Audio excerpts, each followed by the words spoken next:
Hi, and welcome to Power Play. I'm Mike LeCouture. Tonight, Trump's tariff whack-a-mole. I can destroy the trade. I can destroy the country. Today, I will sign an order to impose a 10% global tariff. U.S. President Donald Trump gets a smackdown at the Supreme Court, but he responds with, you guessed it, more tariffs. He's telling reporters today he'll impose a new global tariff on other countries. So what could it mean for Canada? We'll talk to D.C. trade representatives from both Ontario and Manitoba. Then, how will Canada respond to protect affected industries? We need to continue to help Canadians diversify, and that's exactly what we'll stay focused on. Canadian steel, aluminum, and copper are still subject to significant tariffs, with jobs hanging in the balance. So what does this all mean for them? We'll unpack that part of today's news in just moments. Plus, Alberta's referendum on immigration. If we had a normal immigration policy, that would be about 50,000 people a year coming to Alberta, as opposed to 150,000 a year. Why is Premier Danielle Smith launching a referendum to convince her province to get more control over immigration? We'll dig into the politics behind the ballot questions with our front bench. Today we have Sabrina Grover, Melanie Paradis, Carl Belanger, and Marie Vastel. First, though, the Supreme Court's ruling on tariffs is deeply disappointing, and I'm ashamed of certain members of the court, absolutely ashamed.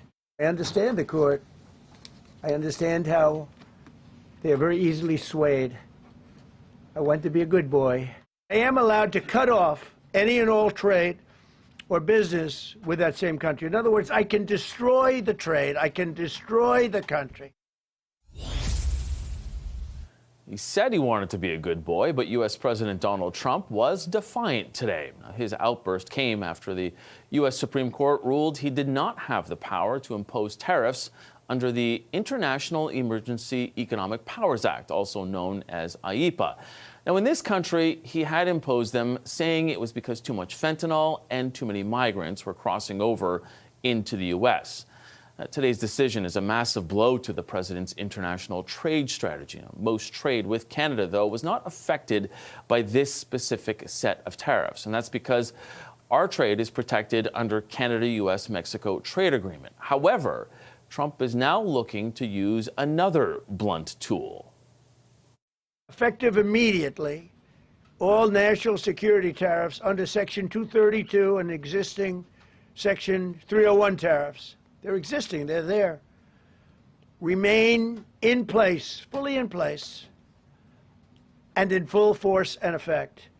Today, I will sign an order to impose a 10% global tariff under Section 122, over and above our normal tariffs already being charged. So here is the multi-billion-dollar question of the day. Will this 10% global tariff apply to Canada? Well, we asked the White House for more information today, and the only reply that we got was that they would have paper outlining these and other details in short order. So how are teams handling Canada's trade negotiations pivoting today? Well, joining us now is Ontario's trade representative in D.C., David Patterson, and Manitoba's trade representative also in D.C., Richard Madden. Thank you both for being here. David, I want to start with you on this. How are you decoding what you heard from the president today?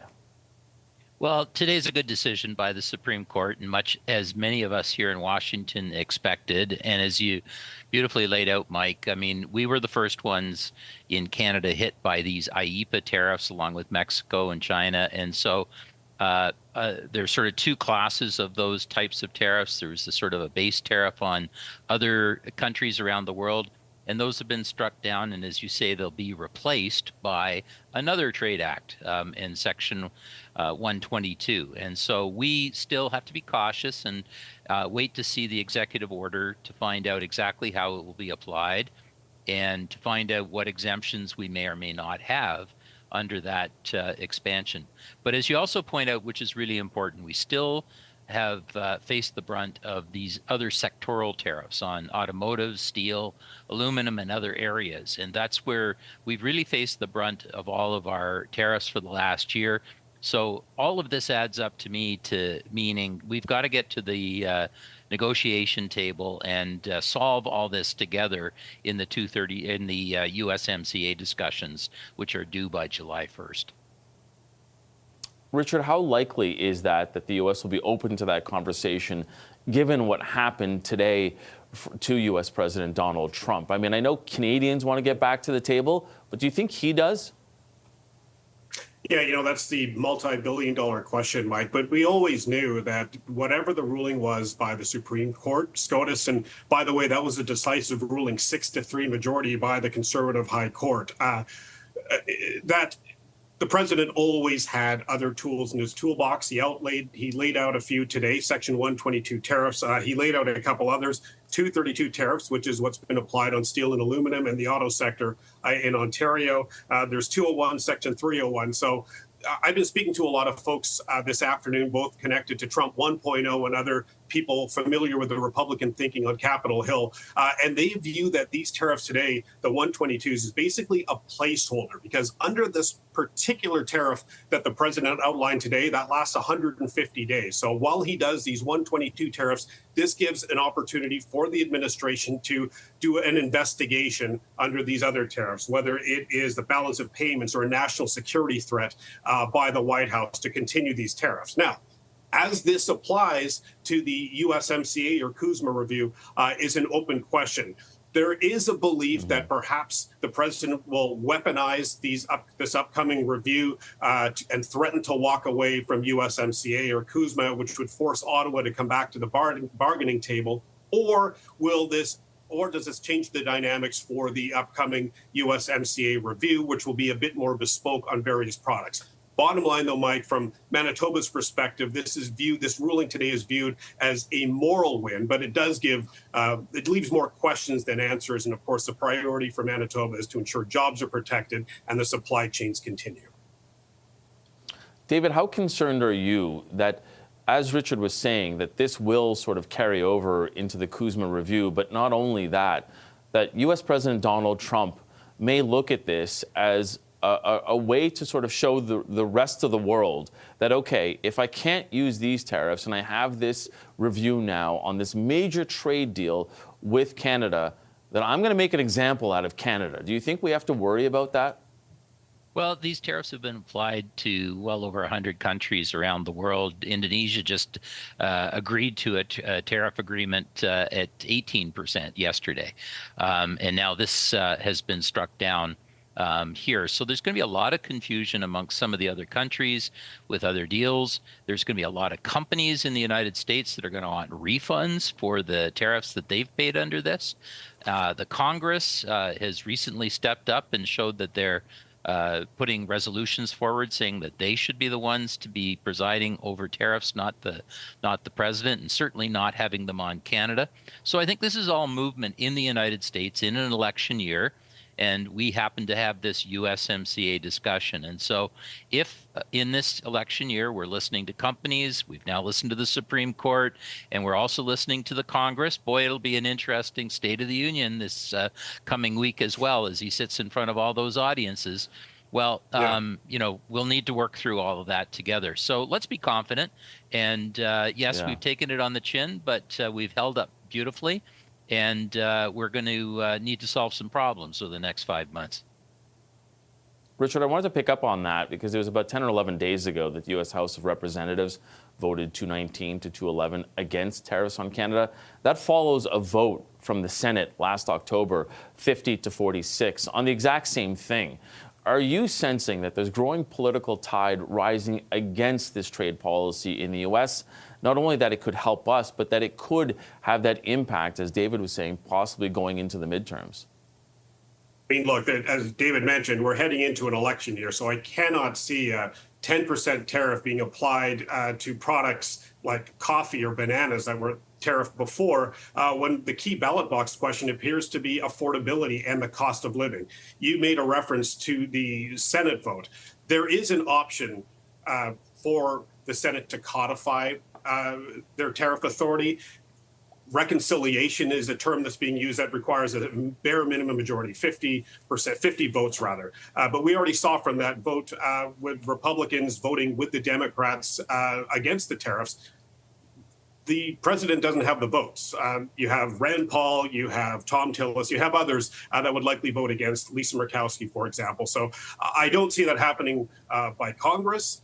But also at the same time, we heard the president say he doesn't really need Congress to act on his tariffs, that he's going to use his powers through executive actions. But as we head into the midterms, and as I mentioned earlier, cost of living, affordability, becoming key ballot box questions, I think the White House and the administration will be very careful, and I use the word bespoke, on what products they will slap these tariffs on.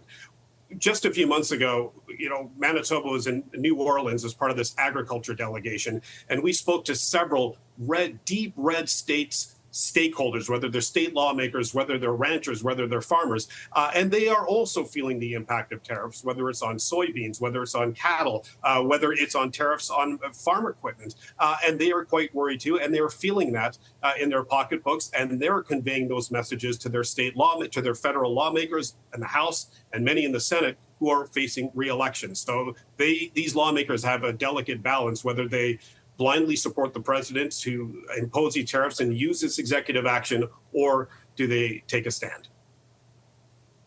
Okay, unfortunately, gentlemen, I'm all out of time, but I appreciate this great conversation on this Friday. Richard Madden, who's the trade representative for Manitoba, and David Patterson, trade representative also in D.C. for Ontario. Appreciate you both being here. Cheers, Mike. Thanks, Mike.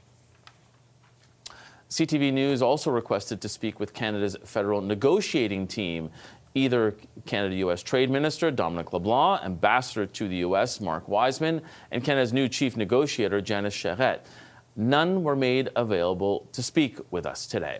In a social media post, LeBlanc did welcome the Supreme Court decision. However, his office declined to share any updated comment after Trump announced plans for that new 10% global tariff. International Trade Minister Maninder Sidhu was asked about it this afternoon, though. Here in southwestern Ontario, you're seeing the impacts of those tariffs on auto, on steel, on aluminum, on lumber, and we need to continue to help Canadians diversify, and that's exactly what we'll stay focused on. Now, today's decision isn't expected to have any impact on sectoral tariffs already imposed on Canada's steel, aluminum, and copper industries. Those are all suffering under 50% import levies from the U.S., while the auto industry is dealing with 25% tariffs, and lumber as the equivalent of 45% tariffs. Joining me now to talk about how one industry is taking today's news is the President and CEO of the Canadian Steel Producers Association, Catherine Cobden. Ms. Cobden, thanks so much for being here. Welcome back to Power Play. Thank you very much for having me. So we know what we saw from the U.S. President today, and we know that it doesn't really impact the steel industry. But how are you feeling when you consider what we got from the U.S. Supreme Court and the response from the White House? Yes, I mean, from my perspective, we knew it could go this way, and we knew that just as we saw President Trump was quickly able to say what his next steps would be, we anticipated that the White House was doing their homework of what they would do to put in place should there be a negative decision out of the Supreme Court. The president has been quite clear on what his goal is, especially when it comes to the steel industry. Yesterday, he was even at a manufacturer in Rome, Georgia, and he was talking about how well everything's going because of his tariffs, because of the 50% tariffs, notably on Canada as well. Do you feel that because he continues to talk that up, that those tariffs, those 50% tariffs on Canadian steel, are here to stay?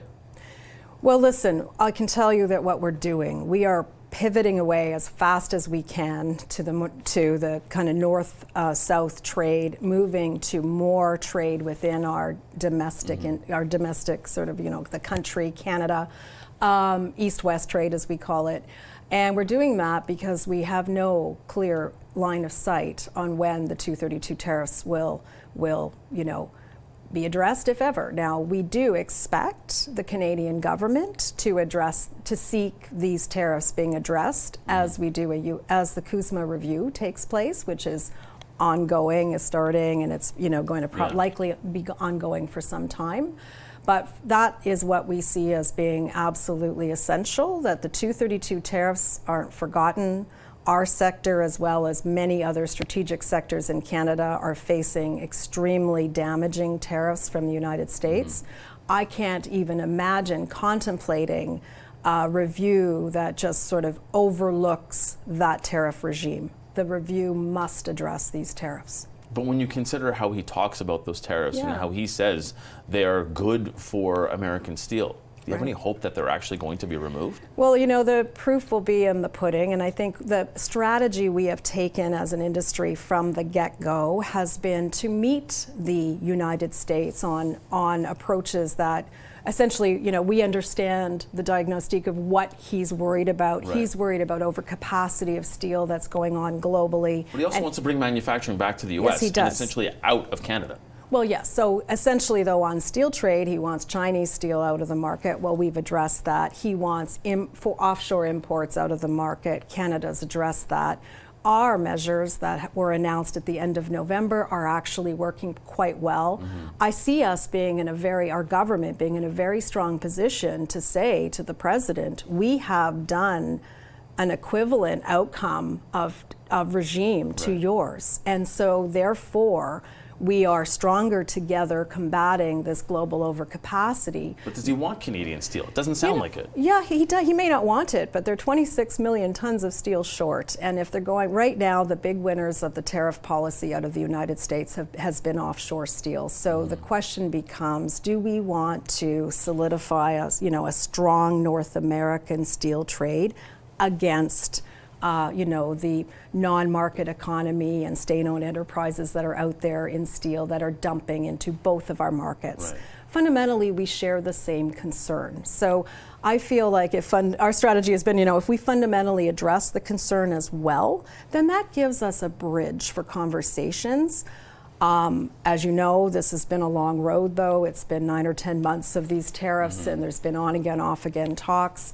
We remain adamant, frankly, and insistent that this be a topic of priority for the Canadian government into USMCA discussions. Are you sure that it is at this point? Because when we hear about their discussions, steel isn't always number one on the list. I do feel that that the Canadian government takes the plight of the steel industry domestically very, very seriously. They have done a significant amount of policy change, trade measures, by Canadian policies, et cetera, to help our industry. And all of that takes time. But I would be remiss if I didn't say that we actually have felt, a lot of positive momentum to try to support the sector. So we do feel like, and I don't want to speak on behalf of the other 232 sectors, but I think that, the government understands the crisis that we're in. The question just becomes, when will we see the 232 tariffs get discussed, and when will that opening be? And I know we need to be strategic on when we push for that, but my only point is we ultimately have to get there. I only have about a minute left or less. As you'd mentioned, the Canadian government announced a number of measures to help support steel and the steel industry in Canada, including a Buy Canadian provision.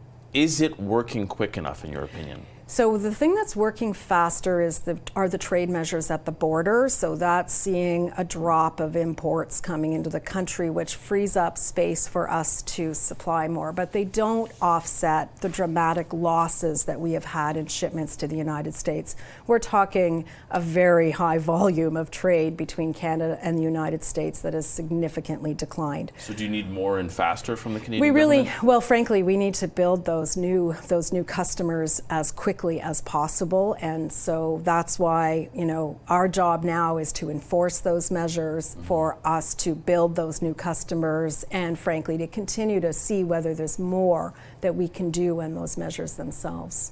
Okay, we're going to have to leave it there. Okay. Catherine Cobden, the CEO of the Canadian Steel Producers Association, thanks for being with us. Thank you very much. All right.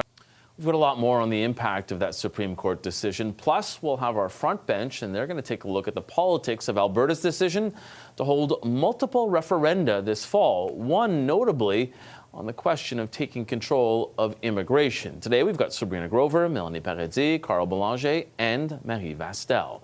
But first, Trump's latest threats come as Canada prepares to renegotiate the North American Free Trade Agreement that Trump reportedly wants to scrap altogether. After this break, we're going to talk to one of the architects of that trade deal. Power Play, we'll be right back.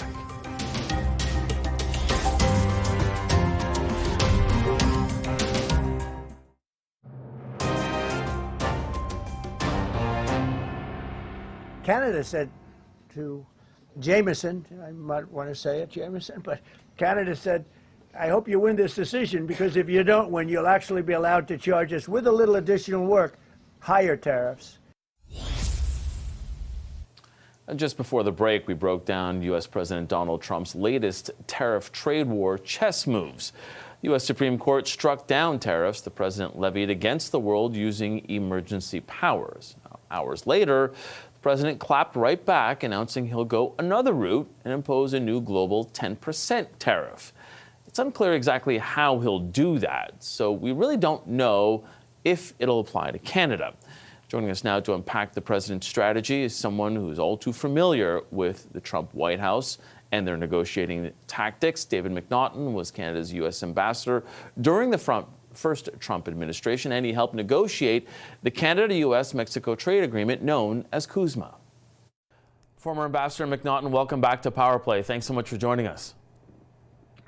Pleasure to be here. I wanted to first get your reaction to what we have heard from U.S. President Donald Trump in his reaction to the U.S. Supreme Court. And he actually said that this decision gives him even more powers that he is looking to go forward with, notably using Section 122 and imposing a more sort of global 10% tariff on all countries. What is your sense of how he is reacting here? Well, I'm not really surprised. I mean, I'm not really surprised at what the Supreme Court did, and I'm not surprised at his reaction. And I think he, when it became obvious during the questioning, when the Supreme Court heard the case, that there was some skepticism about his use of IEEPA, and so I think he's had time to prepare for the potential that they would say he didn't have the authority to do it. He still says he loves tariffs, and so I'm not shocked at all by his reaction. I would have been surprised if there'd been anything else. But not only does he say that he's allowed to still use tariffs, he also says that this decision underlines the fact that he can end trade with any other country. And the fact that he's musing about that and saying how he can not only end trade with another country, but end another country, essentially.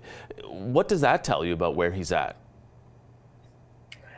Well, again, I think President Trump tends to hyperbolize, shall we say. I mean, the reality is he doesn't care about other countries and its impact on other countries. He only cares about its impact on the United States. And I suppose he's been elected as president of the United States, he should be caring about them. The question really becomes if he imposes other tariffs at the end of the day, American consumers pay for the tariffs. And so as we get closer and closer to the midterms, the question is going to be, is he going to strike reasonable deals with countries that have significant impact on the United States consumers and buy things from the United States or not? And my guess is that, we're already starting to see some members of Congress, say, you don't do this, don't do that. We saw some things from the agriculture sector in the United States saying, please preserve CUSMA. So, he'll react to pressure from American interests, not from Canadian or other interests. And it's just a question of, how is it going to impact Americans? And as somebody who's been on the front lines of those negotiations, when you consider the fact that today's decision doesn't really affect Canada insofar as the tariffs that, the sectoral tariffs that Canada is dealing with are under Section 232, under that national security issue there. So what would you say is the best road forward for Canada and Canadian negotiators now? Do you think we're in a better position to try and get a deal on CUSMA now that this has happened? Well, I think that there's a window, and I think the discussion with the Americans has to be broader than simply the CUSMA review. We need to, because the tariffs on steel, aluminum, and lumber are under Section 232. We have to have a discussion about defense and security. And given the fact that we are substantially increasing our defense spending. I mean, I'd be going to American companies that are in the defense business and saying, we're going to spend tens of billions of dollars on defense, in Canada. And the question really is, if we're a national security threat, why would we do it with you? I know that the Americans are really interested in our critical minerals. I mean, I do think we've got some cards to play here. I think it's better to play them quietly rather than do it, vocally and, in a threatening way. I think it's something that we can have discussions with American business about to help us. Sometimes they don't really even realize how much they depend on Canada for inputs to their final products. And so, I think there's a window here where we can have a sensible discussion and hopefully provide some certainty for Canadians and Canadian businesses that are doing business with the United States. A window we're in a better position than most other countries, for sure.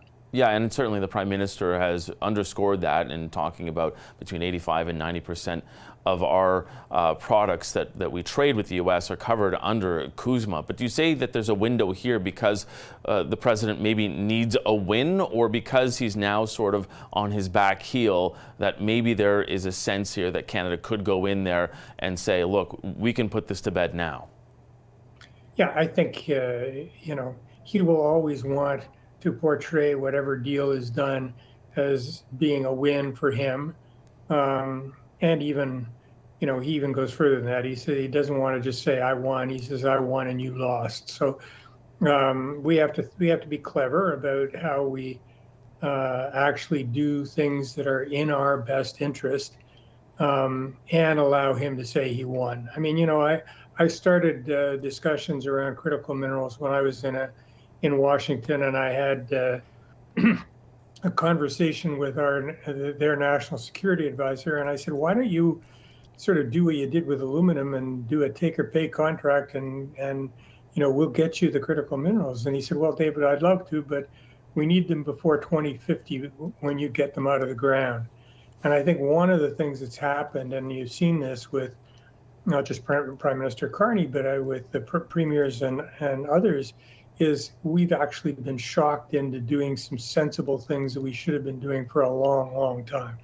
And we had got too complacent. We've been, there's too much process and not enough focus on outcomes. So I'm reasonably optimistic. I mean, you never know when you're dealing with President Trump, but I think there's a lot of things that could happen that would be beneficial to Canada. I mean, we can help the United States get off of their dependence on China on a lot of things. They are buying significant amounts of enriched uranium from Russia. I mean, there's lots of things that we've got in our array of things that Trump may not want to say that he depends on things from Canada, but there's some things that actually they would do well to expand their relationship with us. So I'm optimistic. I'm always optimistic, but I've seen sometimes when the president gets most vociferous in his rhetoric that it's actually an opportunity to do something sensible. Okay, and we'll leave it on that optimistic note then. Former Canadian ambassador to the U.S., David McNaughton, thanks so much for joining us. Thank you.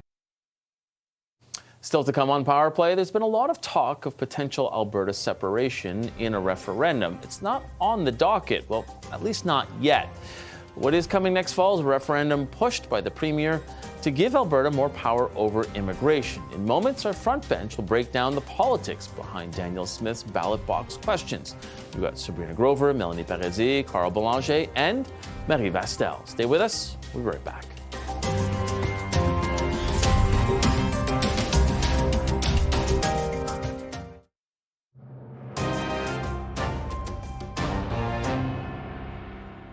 When somebody's here temporarily, especially if they're not working, they can impose a huge burden without the revenues to go along with it. We had some confidence that the federal government was going to continue running the immigration system the way they had historically for 40 years, where they put a focus on those who can either speak English or French, as well as somebody who has the skills and the education so that they can get a job and fit in and then ultimately move on to permanent status. And that didn't happen. That was Alberta Premier Danielle Smith in an interview that'll air this weekend on CTV's Question Period. She was explaining why she wants her province to vote for more powers over immigration, taking some of them from the federal government. In an address to Alberta last night, Smith announced a referendum on October 19th, and it will ask 9 questions. Among those 9 will be whether the province should have the power to restrict access to provincially funded services for certain immigrants. Residents will also decide broader constitutional questions on the appointment of federal judges in that province, also abolishing the Senate, and if that province should be able to opt out of federal programs while also keeping their funding. Now, Intergovernmental Affairs Minister Dominic LeBlanc's office did release a statement that reads in part, "We strongly believe that Albertans and all Canadians are best served when we work together, including with the unprecedented measures that we have taken to bring control back to the immigration system and our shared action to build our economic advantages as an energy superpower." So what's the strategy behind Smith's decision to take all of these questions to the people? Let's bring in our front bench. Sabrina Grover was a federal Liberal candidate in the 2021 election. She's now a senior advisor to North Star Public Affairs. Melanie Paradis is former communications director to Aaron O'Toole. She's now the president of Texture Communications. With me here in studio, former interim NDP national director Carl Belanger. He's now the president of Traction Strategies, and Marie Vastel is an editorial writer with Le Devoir. Thank you all for being here. Sabrina, start with you on this one. 9 questions, and it's a referendum. It's not like a major federal election. What do you think is the strategy behind this? Are we flooding the zone with 9 questions? I think in part, I think that we're flooding the zone on the budget, certainly, right? Alberta's budget comes out next Thursday, and we've been warned subtly a little bit over the past few weeks that it's going to be a massive deficit. We saw BC's budget at $13 billion. Last year's Alberta budget was, I think, at $6 billion, and I think we're expecting something similar this year. And so what I think this is nothing more than a distraction from that budget crisis, and moreover, on the fact that Danielle Smith's government has accomplished almost nothing in the last 2 years that it's been elected. Credit where credit is due. I've talked, strongly about that MOU and how important that was. But what beyond that, right? She's broken healthcare. She's had to deal with a teacher's strike that hasn't resulted in anything, and now a 9-question immigration referendum that means nothing and resolves nothing and doesn't actually do anything to bolster Alberta's economy. And so I think there's some important questions to be raised about why she's bringing this up and why it's happening right now. And I think the last thing I'll say is it's really interesting to see Danielle Smith push back so heavily on immigration when just 2 years ago the Premier said that she wanted to aggressively double Alberta's population to 10 million people as quick as possible because that's the only way to build a strong economy. So really interesting, I think, things to consider as to why she's bringing it up now. Yeah, and Melanie, in that address last night, she said the budget crisis is a result of immigration, and she went back to an old favorite punching bag, Justin Trudeau, in that. What do you think of that play?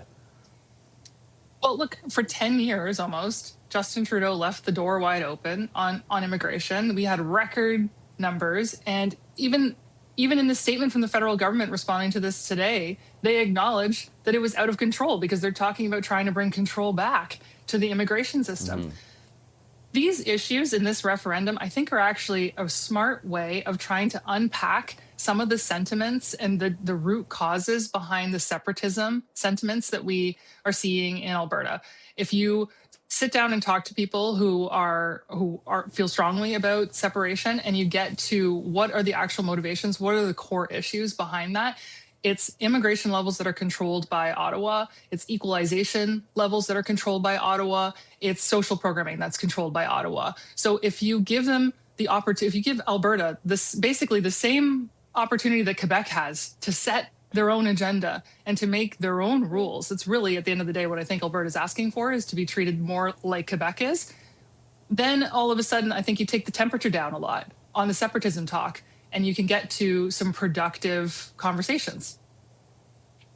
Marie's not feeling that. No, and I agree with Mélanie that it's a way to look like she's acting on root causes of some of those feelings. Right. And that might be politically astute, sure, I'll give her that. But I do think when you give people the perspective of change, you create an expectation. You create an expectation that something will come out of this referendum if they say they want X, Y, and Z change.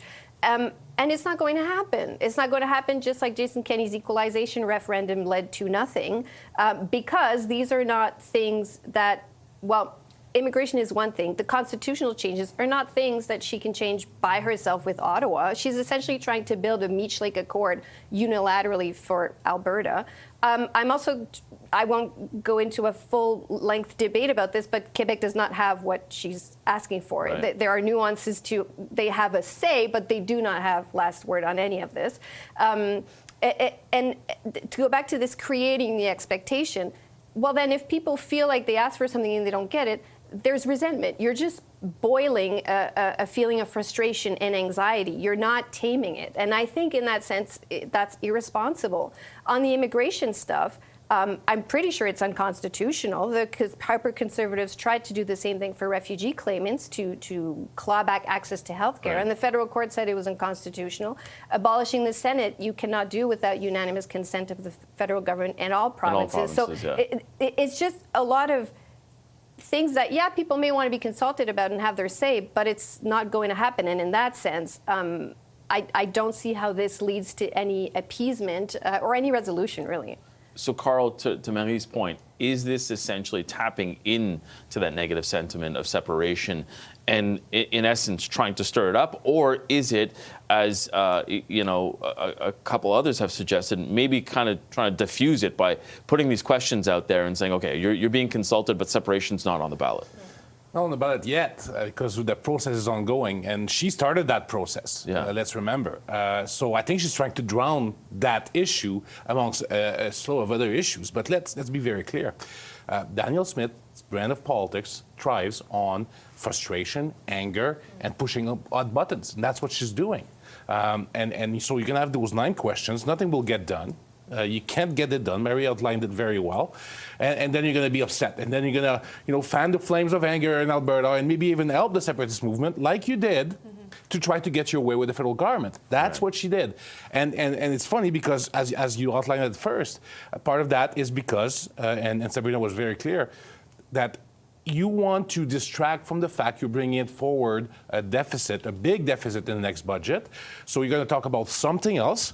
And you're going to blame immigrants for the deficit, and then you're going to be, as a fiscal conservative, take that taxpayers' money and put it in the garbage and light it on fire because it will amount to nothing. That's what she's doing. And I guess the question as well is how much of that referendum cost. But to be clear, not fully. I wouldn't say she's blaming on immigrants.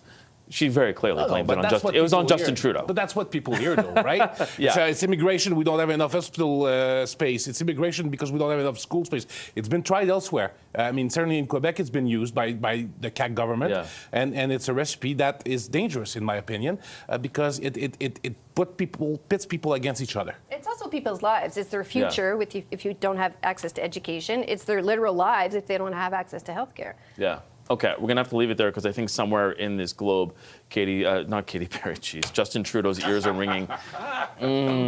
Wow, caught myself, but I didn't. Still ahead, who's going to take the reins of the NDP? Well, hopefuls faced off last night in their English language debate. Our front bench will break down their performances and the state of the race right after this.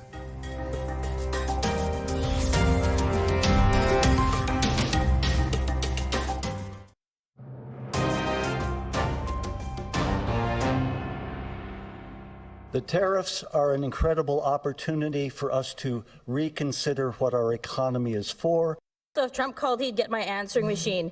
I'd be busy trying to lift the burden of economic insecurity off the backs of workers. When you've got a guy like Poilievre that is strutting around and pretending to be a worker, well, he's about as much as a worker as I am a flower girl. We've got to go to our members and we have to trust them. We have to trust them to help us rebuild the party. Despite our devastating loss in the last election, the NDP is not just reviving, we are already soaring back to life. Oh, just a little amuse-bouche there of last night's NDP leadership debate, where candidates faced off in their final push to win party voter support ahead of next month's vote. Now, they were asked about both policy and their visions for a party which is in some need of major rebuilding. Don't forget, the NDP lost official party status in the last election, and they have just 7 seats in the House of Commons. Big day. Back now to break down that debate is our front bench. We've got Sabrina Grover, Melanie Paradis, Carl Belanger, and Marie Vastel. It only makes sense to start with Carl, since you were the moderator of the French debate. And yes, they added a bit of French in there, Carl, not because of the job you did, but certainly because of the job that they couldn't do. Right. What were your big takeaways from last night's debate? Well, the question is, at this point in the race, it's not can Avi Lewis win that race. It's can Avi Lewis lose that race? Mm-hmm. And there was a bit of that when you saw, especially from the McPherson camp and the Ashton camp, going after him in a more pointed way than they did in the French debate. So the question is Avi Lewis far enough ahead that he can win on his own, or does he need support from the other candidates in the second round, third round? And the flip side of that, of course, is can Ashton and McPherson's camp unite somehow to create an anybody but Avi movement and prevent him from winning? Yeah. That's what we saw, but I don't think that enough was done yesterday to kind of change the dynamic of that campaign so far. Yes, certainly, Marie, it wasn't sort of like a drag him out, knock him out like we saw with the Conservative leadership debate at one point in time. But, you know, I look at this, and as Carl was saying, you know, can the other camps either come together? But it's a ranked ballot. Mm-hmm. So you could have a situation where the third place person actually comes up the middle. Yeah, or the second eventually inches up, right? Yeah, or second choice to a lot of people. Yes, yes. So, I mean, I agree with Carl. There does seem to be this anybody but Avi Lewis movement might be a strong word, but sentiment brewing. You've seen people like Shannon Phillips, who was an environment minister in Alberta, come out and she supports Heather McPherson, but come out with some concerns with Avi Lewis's vision.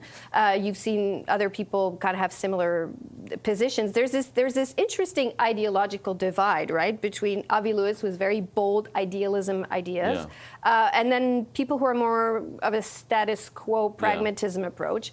And I wonder what happens if Avi Lewis wins, because he would be an unelected leader. He would be outside of caucus. We've seen how that sometimes is a little bit difficult to mesh, and especially if he comes with really different ideas. I don't know. I think that could be a challenge to get everyone to get everyone on board. I will say, for a party that's really focused on rebuilding, I do find interesting that they don't realize that to rebuild they might want to speak to 8 million Canadians who speak French. That's all I'm going to say about that. Yeah. But when you want to be pragmatic and you want to get voters back on your side, you might want to be able to have them understand you. And one of the candidates says that's what translators are for. But Mel, I guess to Marie's point, you know, it almost feels like this is one of those turning points for this party where they decide either they're going with the status quo, which I think a lot of people probably believe is Heather McPherson because she's an elected MP and somebody who's run under that banner in that way and certainly seems to sort of share that vision of the party. And then there's Avi Lewis, who almost seems like it'll go pretty much into the social, social democratic side of it. How much of a turning point could this be for the party, depending on who becomes the leader? I think someone like Avi has a ceiling. And it reminds me a bit of Maxime Bernier at the end of the 2017 Conservative leadership race, where he wasn't able to pull off a victory, and down ballot support is what ended up getting Andrew Scheer over the top. I think that it's totally possible that something like that could happen here for the NDP. I think that a candidate like Rob Ashton is incredibly interesting. He's relatable. He's fun to watch. He has like one-liner zingers that I could never write. He and wouldn't want one of my candidates to say, but he manages to say them really well. He's fighting for workers and fighting for affordability. Like, I think he actually gets the moment right now, and that's what the NDP really needs to be focused on. And Sabrina, is that what they need to do, because the Conservatives have basically eaten their lunch on the worker vote? Do they need to return to that? Well, I think it's so interesting that the length of this race has been so drawn out that it's made it really hard, I think, with the exception of like nerds like us, for Canadians to really care or be caught up in it. And that's written the NDP a lot out of any of the major conversations that we're having when it comes to Donald Trump, or when it comes to the economy, or when it comes to any of the issues that we're facing here in Canada. And so I think, I agree that I think the two priorities of whoever comes into play is, number one, rebuilding that party. And I do think that it's Heather McPherson, maybe we thought was going to be the right person to do that, but I think Avi's done such a good job on memberships and in raising the NDP's profile amongst those new people seeking a new political home, that I think it's questionable whether or not he'll be good at that role. But then the second piece is like writing yourself back into the story of Canadian politics, right? And I think that is still yet to be seen. And it doesn't, I think not being in the House matters, but it matters more that they're less distracted with internal issues and actually talking about the issues that everybody's in Canada's facing with respect to the actual, social medias or channels that Canadians are watching. And so I think that that's really important for them to refigure out. The issue about workers and whether or not they're going to come back on the labor movement, I think it's going to be a slow crawl, certainly. I think the Conservatives have done a really good job, not only at the federal level, but also like Doug Ford, as an example, on eating their lunch on that. So I think it'll be interesting to see how they play back. But just in general, getting more profile, getting back into the story, getting some media hits, I think that's what matters most right now. Yeah. Carl, I can give you the last 15 here. Well, the real issue, though, is not about which position you take on issues or how strong your policies are. It's what is the path to gain party status back. That's the only thing that should matter to the NDP right now, because without that, you could be right about all kinds of things, but you won't get anything done because you won't have the leverage to do it. So that's the path forward for them. Who can do that? That's up to them. But that's the only thing that should matter, because at the end of the day, you can talk about all kinds of policies, but the reality is that without those seats, and you need 12, they're at 7 right now. If you don't have those seats, you won't get anything done. You don't have a whole lot more. Carl Boulanger, Marie Vastel, Melanie Paradis, and Sabrina Grover, thank you all for being on the Friday Front Bench. That's all the time we have for you guys right now. One more commercial break on Power Play. We'll be right back after this.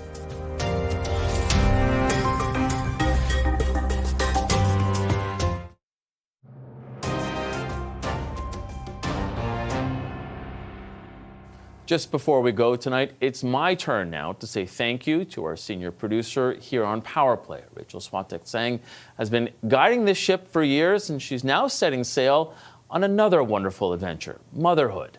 Today is her last show, but on behalf of all of the team here in Ottawa and in Toronto, I want to wish her and her husband Adrian all the very best. And take it from me, parenthood will be the best experience of your life, and we hope that you'll enjoy every single minute of it. All the best to you, Rachel.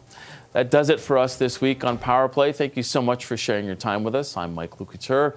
Have yourselves a great weekend, and stay tuned to CTV News Channel, because your top stories are just ahead.